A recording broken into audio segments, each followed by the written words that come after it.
Binigyan ng bida ng isang pagkakataon ng dalawa kung nais pa nilang mabuhay. Ang tanging hiling niya ay ituro kung nasaan ang pinagtatagpuan ng demonic cult dito sa Star City. Batid ng bida na hindi magagawa ng grupo na makipag-alyansa kay Yechi mula sa martial artist base, at makapag-ipon ng napakaraming tauhan sa maikling panahon, kung wala silang mga kasamahang matagal ng palihim na naninirahan sa mismong lungsod. Sa halip na sumunod, nagpasya si Lin Chen na atakihin siya. Nag-ipon ng lakas sa kanyang kamao si Lin Chen habang galit na sumisigaw na huwag maging mapagmataas ang bida, dahil handa siyang makipagsabayan hanggang sa huling hantungan. Subalit agad siyang pinigilan ni Bai Ao na nag-utos na kailangan na nilang lisanin ang lugar. Kasabay nito, naghagis si Bai Ao ng isang pampasabog na lumikha ng nakasisilaw na liwanag, at sa isang kurap lang ay naglaho na ang magkasama. Nang makalayo ang mga kalaban, doon lang nakahinga ng maluwag ang bida at biglang napaupo sa lupa. Laking pasalamat niya na pinili ng mga itong umurong dahil ang huling pag-ataking ginawa niya ay halos umubos sa kanyang Thunder, Fire, at Metal 3 attribute Spirit Chi. Isang malaking sugal ang nangyari dahil parehong nasa Tier 4 na martial artist ang kanyang mga kaharap, at kung itinuloy ng mga ito ang laban hanggang kamatayan, hindi niya matitiyak ang kanyang tagumpay. Agad niyang pinagana ang kanyang healing technique upang mabilis na maibalik ang nawalang lakas, bago niya balikan at pagbayarin si Yechi. Habang nangyayari ito, mabilis na tumatakas sa malayo sina Lin Chen at Bai Ao. Naguguluhan si Lin Chen kung bakit hindi sila hinabol ng kanilang kalaban. Sa hinala niya, baka naubusan na ng Spirit Chi ang bata matapos gamitin ang nakakatakot nitong kakayahan at nagpapanggap na lamang ito na malakas. Sumagot si Bai Ao at sinabing paano kung hindi ito bluff. Idinagdag pa niya na ang mga pambihirang henyong katulad ng batang iyon ay hindi pwedeng tignan gamit ang karaniwang panukat. Lalong nagalit si Lin Chen at binuweltang kahit anong husay ng bata ay nasa tier 2 pa lamang ito, habang silang dalawa ay nasa tier 4 na. Sinabihan siya ni Bai Ao na manahimik at ipinaalaala kung paanong ang buong pangkat nila ay pinabagsak ng nag-iisa at tier 2 na kalaban, kung kaya't silang dalawang tier 4 na ay nauwi sa pagiging mga pinunong walang natirang tauhan. Binigyang diin niya na kung malalaman ito ng iba ay walang maniniwala, at ang mga ganitong uri ng henyo ay tunay na mga halimaw. Wala nang nagawa si Lin Chen kundi magnitngit ang mga ngipin sa matinding galit. Sa kabilang dako, doon sa loob ng martial artist base, hindi mapalagay si Yechi dahil sa kawalan ng balita. Alam niya na kapag nagtagal pa ang ginagawa nilang pagharang ay tiyak na makakarating ito sa kaalaman ng City Lord. Nabuhayan siya ng loob ng biglang umilo ang hawak niyang mahiwagang bato na may marka, ngunit ang mensaheng natanggap niya ay isang masamang balita dahil nabigo ang plano na paslangin ang bida. Natigilan si Yechi at nakaramdam ng matinding kaba bago galit na sumigaw kung nagbibiro ba ang kanyang mga tauhan, dahil hindi man lang nila kayang iligpit ang isang tier 2 martial artist. Malinaw sa kanya na kung buhay ang bida, tiyak na mabubunyag ang lahat ng kanilang maitim na sikreto. Dahil sa takot na mahuli, nagmamadali siyang lumabas ng kanyang silid habang sunod-sunod ang mura sa kanyang isip. Batid niyang kailangan na niyang lisanin ang Star City ng palihim upang hindi siya maabutan ng City Lord. Habang papalapit sa kanyang sasakyan, labis ang galit niya sa bida dahil ito ang dahilan kung bakit nagkagulo ang kanyang mga plano. Subalit bago pa man siya makapasok sa sasakyan, bigla siyang napatigil ng palibutan siya ng isang nagbabagang enerhiya. Isang malamig na tinig mula sa kanyang likuran ang nagtanong kung sa palagay ba niya ay may sapat pa siyang matatakasan.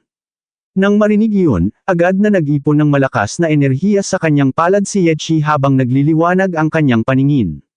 Winasak niya ang nakapaligid na apoy at buong pagmamalaking sinabi na hindi siya basta-basta mapapatay ng isang tier 2 martial artist lamang, dahil siya ay isang tier 3 pick martial artist. Hindi agad nagwika ang bida. Sa halip, tahimik siyang naghanda sa pag-atake at tinipon ang lakas ng tatlo niyang attribute sa dulo ng hawak na sibat. Pagkatapos nito, malamig niyang sinabihan si Yechi na mahirap matiyak ang ganyang mga bagay.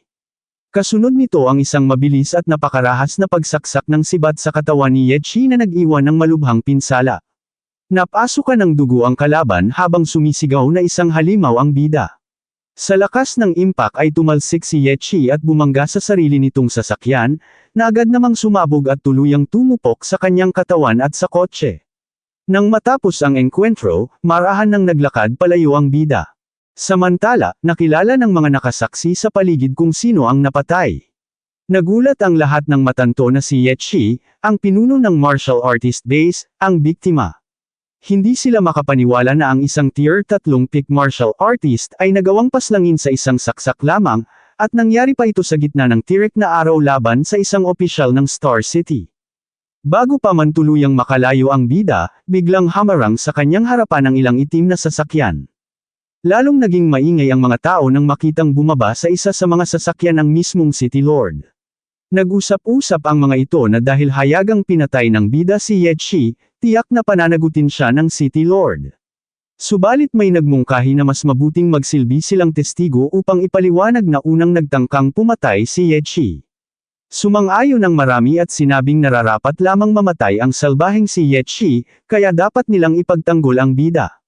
Ngunit nagulat ang lahat ng tawagin ng City Lord ang bida bilang kanyang mahal na anak at nagpahayag ng tuwa sa pagbabalik nito.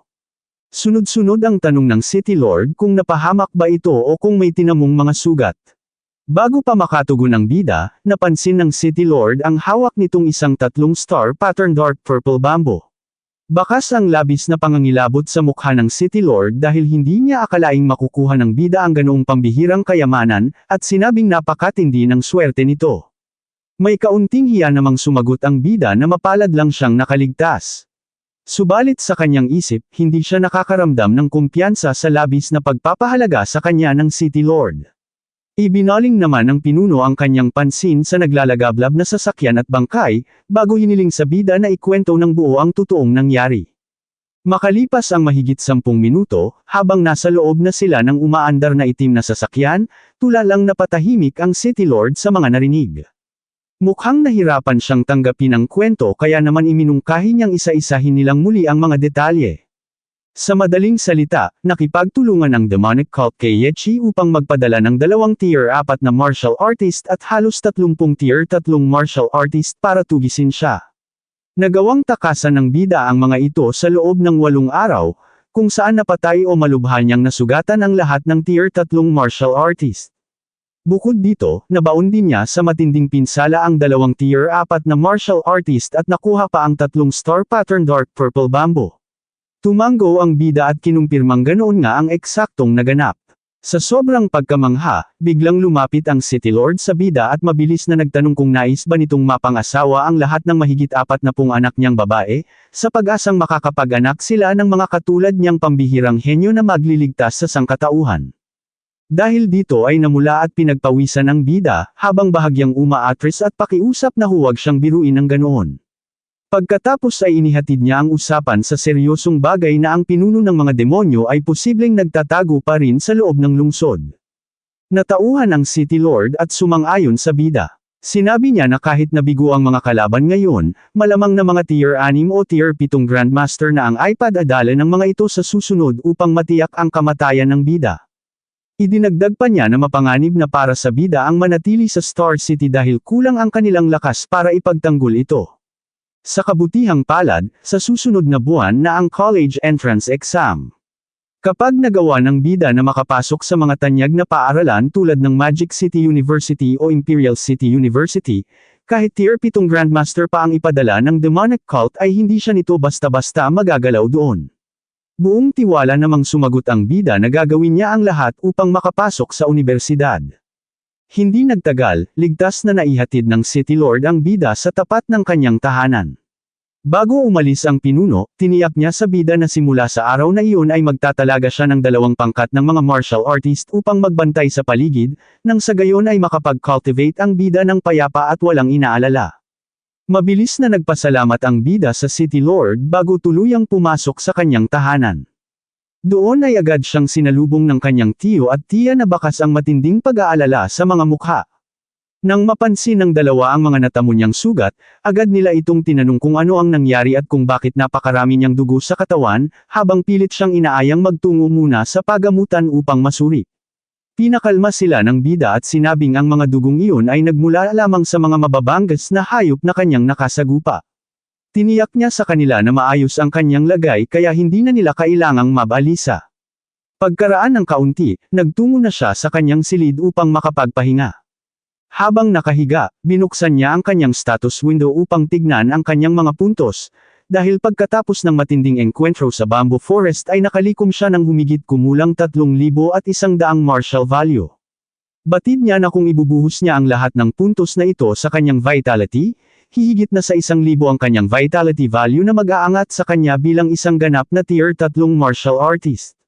Subalit ang desisyong ito ay hindi magbibigay ng karagdagang lakas sa kanyang isipan, at sa kasalukuyan, ang kanyang spiritual power ay bahagya pa lamang sumasayad sa antas ng tier 2. Napasuntok siya sa hangin habang nag-iisip, at nagpa siya na pansamantalang manatili muna sa loob ng lungsod upang maiwasang muling mabitag ng mga nagnanais pumatay sa kanya. Dahil nawalan siya ng pagkakataon na makakuha ng malalaking puntos ng martial value, mukhang mangangailangan pa ng mahabang panahon bago muling umunlad ang kanyang kakaibang lakas ng isip. Gayunpaman, isinantabi muna niya ang pangambang ito at hinayaan ang sitwasyon. Nagdesisyon siyang sabay na lamang niyang itataas ang antas ng kanyang lakas ng isip at sigla ng katawan. Matapos ilaan ang mga puntos, sinimulan na niya ang kanyang pag-eensayo, kung saan biglang nagalaw ang mga gamit sa kanyang paligid at unti-unting lumutang sa hangin. Kinaumagahan, sa loob ng Star City No. 1 High School, abala ang isa sa kanyang mga kamag-aral sa pagbabahagi ng kwento ukol sa naganap na sagupaan ng bida. Ayon sa kwento nito, noong mga sandaling iyon ay pinaliligiran ng mahigit 100 kaaway ang bida.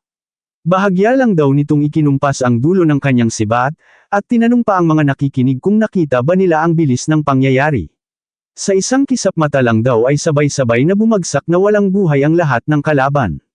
Napamura sa gulat ang mga nakikinig at labis na humanga sa lupit ng bida.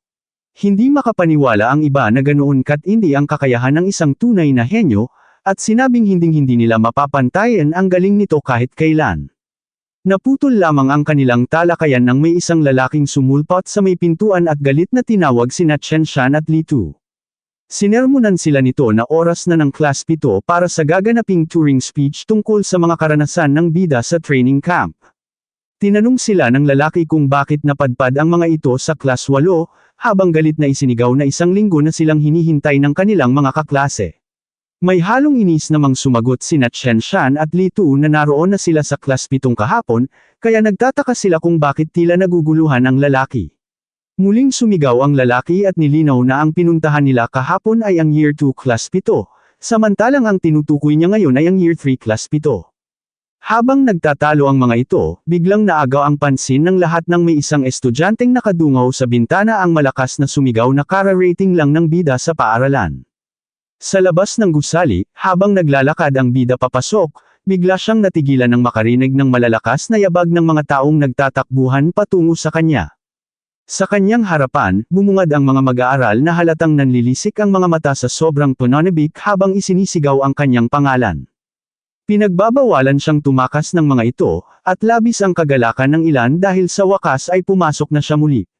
Biglang pinagpawisan ng malamig at nakaramdam ng kaba ang bida. Nagtataka siya kung ano ang nagaganap at kung bakit tila buong unibersidad ay nagnanais na sugurin siya, gayong natitiyak naman niyang wala siyang ginagawang masama sa kahit sino sa kanila. Ito na po nagtatapos ang ating kabanata, abangan ang mga susunod pa nating upload.